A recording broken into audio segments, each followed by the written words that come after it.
এদিকে এবার আরো বিপাকে প্রাক্তন তৃণমূল বিধায়ক শওকত মোল্লা। এবার ধর্ষণের অভিযোগ দায়ের হলো তার বিরুদ্ধে। শওকত মোল্লা সহ 3 জনের বিরুদ্ধে ধর্ষণের অভিযোগে মামলা দায়ের হয়েছে জীবনতলা থানায়।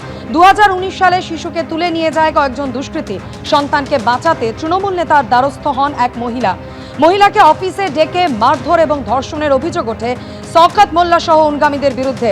শওকত মোল্লার গাড়ির চালকের বিরুদ্ধে অভিযোগকারী মহিলাকে ধর্ষণের অভিযোগ ওঠে। শওকত মোল্লা সহ 3 জনের বিরুদ্ধে মামলা দায়ের জীবনতলা থানায়।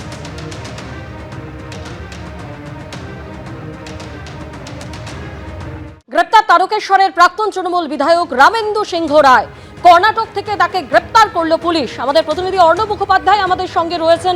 অর্ণব, দীর্ঘদিন ধরে এই রামেন্দু সিংহ রায়, যার বিরুদ্ধে তোলাবাজি থেকে শুরু করে একাধিক অভিযোগ ছিল, তাকে অবশেষে গ্রেপ্তার করলো পুলিশ।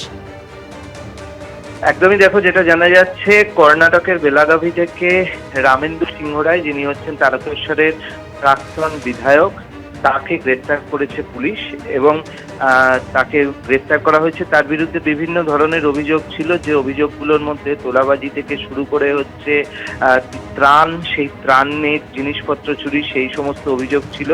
কিছুদিন আগেই তার একটি নির্দিষ্ট কলেজ রয়েছে, সেই কলেজ চত্বর থেকে সাদা ধান থেকে শুরু করে বিভিন্ন ত্রাণের জিনিসপত্র সব উদ্ধার করা হয়েছিল এবং সেই সময় বিজেপির যারা কর্মীরা ছিলেন তারা বিক্ষোভও দেখিয়েছিলেন। তো এরপরে যেটা দেখা যাচ্ছে যে গতকাল রাতেই যেমনটা জানা যাচ্ছে যে অপারেশন শুরু হয় এবং কর্ণাটকের বেলাগাভি থেকে বিশ্বস্ত সূত্রে পুলিশ খবর পায় যে রামেন্দু সিংহ রায় তিনি সেখানে চলে গিয়েছেন এবং সেইখানটা আমরা জানি যে মূলত এটা লৌহ আকরিকের সমস্ত কিছু পাওয়া যায় এরকম একটা জায়গা। সেখানে পুলিশ অভিযান চালায় এবং চালানোর পরে রামেন্দু সিংহ রায় তাকে গ্রেপ্তার করা হয়েছে।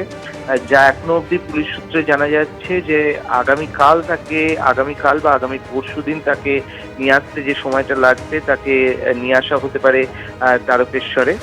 ও আগামীকাল যেহেতু প্রধানমন্ত্রীর কর্মসূচি রয়েছে, সেই প্রধানমন্ত্রীর কর্মসূচির আগেই যেটা দেখা যাচ্ছে যে তারকেশ্বরের যিনি প্রাক্তন তৃণমূলের বিধায়ক ছিলেন, যার বিরুদ্ধে অনেক অভিযোগ ছিল, তাকে কিন্তু পুলিশ ইতিমধ্যেই গ্রেপ্তার করেছে।